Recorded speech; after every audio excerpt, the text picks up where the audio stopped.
देखो बेटा, हमने कल यहाँ तक बताया था, यानी हमने कल कौन सा चैप्टर पढ़ाया था, यानी कल हमने प्रेजेंट कंटिन्यूस पढ़ाया था। कौन सा पढ़ाया था बेटा?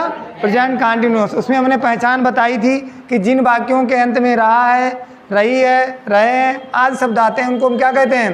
प्रेजेंट टेंस कहते हैं। क्या कहते हैं बेटा? प्रेजेंट टेंस कहते हैं। ठीक है, तो जैसे आज उनके हम एग्जाम्पल करा रहे हैं बेटा। देखो, पहले हमने वाक्य लिया, राम किताब पढ़ रहा है। कौन किताब पढ़ रहा है? राम। अगर सिंगुलर है, क्या बताया था? इसके हमने बताया था पहला वाक्य अफर्मेटिव बनेगा, फिर निगेटिव, फिर इंटेरोगेटिव को बनाना है। ठीक है, ऐसे बनाया था। तो राम अगर सिंगुलर है तो सिंगुलर के साथ क्या लगेगी? Helping verb is. सिंगुलर के साथ क्या लगेगी? हेल्पिंग वर्ब इज लगेगी। और प्लूरल के साथ आर, यानी प्लूरल के साथ क्या लगेगी? सिंगुलर के साथ हेल्पिंग वर्ब क्या लगेगी बेटा? इज।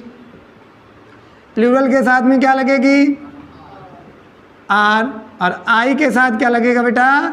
एम का प्रयोग किया जाएगा। और इनके साथ में सबके B4 का निर्माण किया जाता है। अच्छा, B4 बनती कैसी है? सबको फर्स्ट फॉर्म पता है। उसमें क्या लगा दो बेटा? उसमें जोड़ दो ING। तो किसका निर्माण हो जाता है?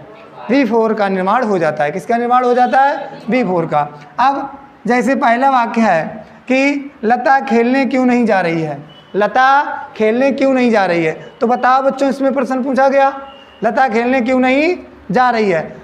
तो कोई तुम्हारे घर पे आया, बोला लता खेलने क्यों नहीं जा रही, तो तुम उसका रीजन बताओगे। उसने तुमसे क्या पूछा? प्रश्न पूछा। अगर जो वाक्य प्रश्न पूछा जाता है तो वाक्य कौन सा होता है बेटा? सभी बच्चे बोलेंगे इंटेरोगेटिव सेंटेंस। और कौन सा? WH। लास्ट में क्या है बेटा? तो किसका हो गया? प्रेजेंट कंटिन्यूस का। पहले क्या लिखेंगे? भाई। बेटा भाई क्यों लिखी हमने इसमें? यानी लता खेलने क्यों नहीं जा रही है, ये इंटेरोगेटिव है। और इंटेरोगेटिव WH का स्ट्रक्चर होता है, पहले WH, फिर इज, फिर आर, और फिर एम। इसके बाद में क्या लिखना है? Subject V4 plus other word. ये स्ट्रक्चर होता है इसका। तो बताओ, पहले WH वर्ड क्या है? भाई। फिर क्या लगाएंगे बेटा? इज। इज लगाई। जब लता सिंगुलर थी तो आने वाली वर्ब भी यहाँ पे सिंगुलर होगी। अगर लता यहाँ पे यू होता, यानी तुम होता, तो बेटा यहाँ पे क्या होता? आर। लता सिंगुलर है तो आने वाली वर्ब भी सिंगुलर होगी। अगर यहाँ पे सब्जेक्ट प्लूरल होता तो आने वाली वर्ब भी क्या होती? प्लूरल होती, आर होती। तो भाई इज, फिर क्या आया? सब्जेक्ट। इसमें सब्जेक्ट कौन है? लता। फिर नहीं खेलने जा रही है, नॉट गोइंग। कौन सी वर्ब आई? B4, गोइंग टू प्ले, यानी लता खेलने नहीं जा रही है। भाई is Lata not going to play. दूसरा वाक्य देख लो, वह घर कब जा रहा है। वह घर, बताओ, प्रश्न पूछा गया, वह घर कब जा रहा है बेटा? क्या पूछा गया? प्रश्न पूछा गया। तो प्रश्न पूछा गया, ये भी सेंटेंस कौन सा हो गया बेटा? इंटेरोगेटिव हो गया। और इंटेरोगेटिव कौन सा हो गया बेटा? WH। तो इसका स्ट्रक्चर सेम रहेगा। इसका स्ट्रक्चर कौन सा रहेगा? सेम रहेगा। तो इसकी अंग्रेजी पहले तो क्या हो जाएगी बेटा? वैन। वैन के बाद में इज क्यों आई? क्यों? ही कैसा था? सिंगुलर था। ही यहाँ पे कैसा था? सिंगुलर। अगर यहाँ पे सब्जेक्ट प्लूरल होता तो क्या आता? अगर यहाँ पे होती मैं होता तो क्या आता? तो यहाँ पे एम आती। क्या आती? एम आती। तो इसको, तो ही के साथ फिर सब्जेक्ट, फिर B4, फिर अदर वर्ड, यानी वह घर कब जा रही है? When is he going to home. वह घर कब जा रही है। तीसरा वाक्य है, चिड़ियाँ आकाश में कब उड़ रही हैं। यानी चिड़ियाँ आकाश में कब उड़ रही हैं। तो बेटा ये भी क्या हो गया? प्रश्न पूछा गया। यानी क्या पूछा गया बेटा? प्रश्न पूछा गया कि चिड़ियाँ आकाश में कब उड़ रही हैं। तो भी ये भी क्या हो गया बेटा? इंटेरोगेटिव हो गया। इसमें भी स्ट्रक्चर कौन सा फॉलो होगा? यही वाला स्ट्रक्चर फॉलो। तो कब की अंग्रेजी? वेन के बाद में एक्चुअली वर्ब के बाद में। अब बेटा यहाँ पे आर क्यों आया? आर इसलिए आया कि यहाँ पे जो चिड़िया वर्ड था ये हमारा कैसा था? प्लूरल था। तो प्लूरल के साथ, यानी when are birds flying in the sky, यानी चिड़ियाँ आकाश में कब उड़ रही हैं। ठीक है, तुम कब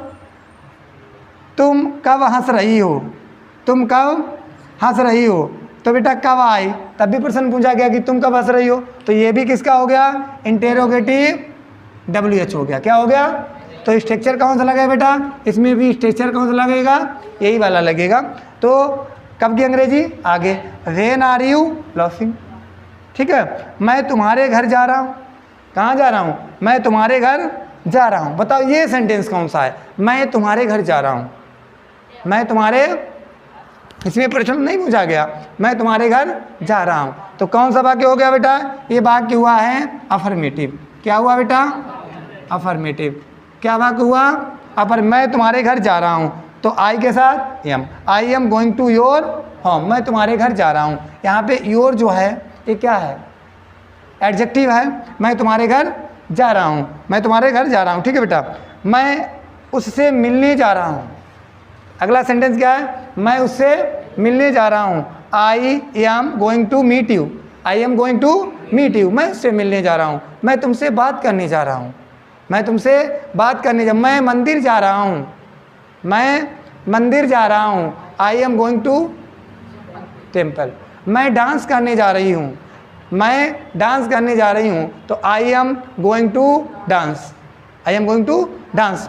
मैं, अच्छा अगला सेंटेंस है, मैं तुमसे मिलना चाहता हूँ। बहुत इंटरेस्टिंग, वेरी गुड। अब ये सबको डिलीट कर दिया जाए। मैं तुमसे मिलना चाहता हूँ, इसको समझ लो। इसमें मैं तुमसे मिलना चाहता हूँ बेटा, इसको ध्यान में देखो। मैं तुमसे मिलना चाहता हूँ। अब बेटा इसमें आया तो है ताती। क्या आया? ये वाक्य किसका है? प्रेजेंट इंडेफिनिट का है। क्योंकि जिन वाक्यों के अंत में ता है, ती है, आ शब्द आते हैं, उनको हम क्या कहते हैं? प्रेजेंट इंडेफिनिट का कहते हैं। तो बेटा मैं तुमसे मिलना चाहता हूँ। जहाँ पर किसी से चाहोगे ना, जहाँ पर किसी से चाहोगे, वहाँ पे वांट या वांट्स का प्रयोग किया जाता है। किसका प्रयोग किया जाता है? वांट या वांट्स का। इसका स्ट्रक्चर देख ले बेटा। पहले होगा सब्जेक्ट, फिर उसके बाद में वांट या होगा वांट्स, उसके बाद में बेटा 3 2 प्लस लगाएंगे B1 प्लस। जहाँ पर भी किसी को आप चाहते हैं, जहाँ पर आप किसी को चाहते हैं, मैं तुमसे मिलना चाहता हूँ। I want to meet you. मैं तुमसे बात करना चाहता हूँ। I want to talk you. मैं तुमसे पढ़ना चाहता हूँ। I want to read you. मैं तुमसे पढ़ना चाहता हूँ। तो जहाँ पर भी किसी को चाहते हो, वहाँ पे 2 वर्ड ध्यान रखना। एक है वांट और दूसरा है, ये वांट कहाँ पे लगता है? जहाँ पे सब्जेक्ट हमारा बेटा प्लूरल हो। क्या हो? प्लूरल। और वांट्स वहाँ पे लगता है जहाँ पे सब्जेक्ट हमारा सिंगुलर हो। क्या हो बेटा?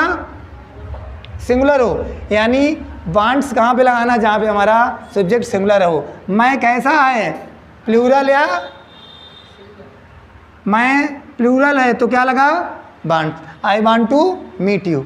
वह खाना बनाना चाहती है। बता बेटा, वह खाना बनाना चाहती है। क्या कहा बेटा हमने? वह खाना बनाना चाहती है। तो लास्ट में क्या आता है? चाहती है। उसने बनाया नहीं, वो निपुण नहीं है उस चीज़ में। क्या कर रही है? चाह रही है। क्या करी बेटा? चाह रही है। जिस चीज़ में हम निपुण नहीं होते है ना, उसको हम क्या करते हैं? चाहते हैं। तो जहाँ पर चाहने वाली बात आए, बताओ सब्जेक्ट कैसा है? सिंगुलर। तो क्या लगाना बेटा? यानी she wants to cook the food. यानी या भोजन बनाना चाहती है या खाना बनाना चाहती है। वह खाना बनाना चाहती है ना? समझ रहे हैं बेटा?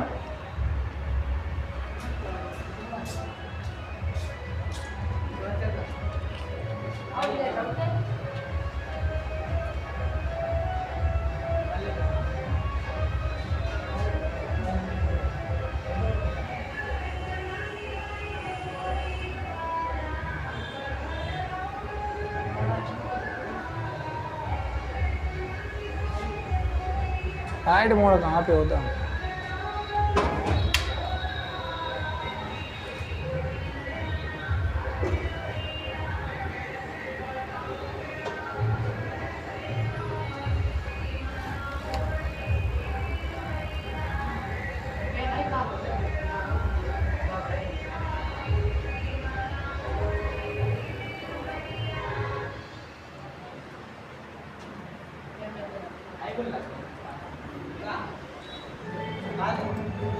समझ रहे बेटा? है ना? ये बता दिया जिस चीज़ को चाहते हैं। और यहीं पे एक वर्ड और आते हैं। अब हम बात करते हैं जानता। यानी जहाँ पे जानता वर्ड हो, यानी मैं कार चलाना जानता हूँ, तुम ऐसा कहना जानते हो, मैं ऐसा कहना जानता हूँ, वहाँ पर एक स्ट्रक्चर शो होता है। मैंने कल नेक्स्ट वाले है ना क्लास में बताया था। अब हाँ आगे बढ़ेंगे। हाँ अब आते हो बेटा, हमारा टेंस चल रहा था EGMR का। किसका चल रहा था? प्रेजेंट कंटिन्यूस का। ये दूसरा क्लास है। कौन सा क्लास है बेटा? इसमें पहचान तो हमने बता दी थी कल वाले क्लास में। इसमें एक वर्ड होता है, वह जाने ही वाला है, वह जाने ही वाला। ऐसे भी सेंटेंस आते हैं, वह जाने ही वाला है, वह आने ही वाला है। तो ये जहाँ पे वह जाने ही वाला है, तो ऐसा जहाँ पे वो पहले क्या स्ट्रक्चर लगाना बेटा? सब्जेक्ट बाद में इज लगाना, एम लगाना, आर लगाना, और क्या लगा देना?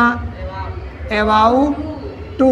फिर लगा देना बेटा B1 प्लस वह जाने ही वाला है, he is about to go, he is about to, वह आने ही वाला है, he is about to come, वह पढ़ने ही वाला है, he is about to read. अच्छा एक वाक्य और, वह पढ़ता ही रहता है। देखो ऐसे ही वाक्य आते हैं, वह पढ़ता ही रहता है। इसका मतलब है कि वह पढ़ने के सिवाय और कुछ नहीं करता, वह पढ़ने के सिवाय और कुछ नहीं करता है। तो वहाँ पे जहाँ पर ऐसे सेंटेंस हो, क्या लगाना? इज, एम, फिर बेटा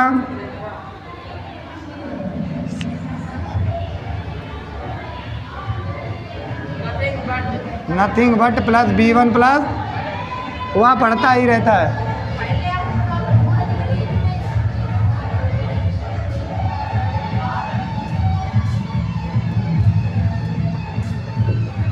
नमस्ते बेटा।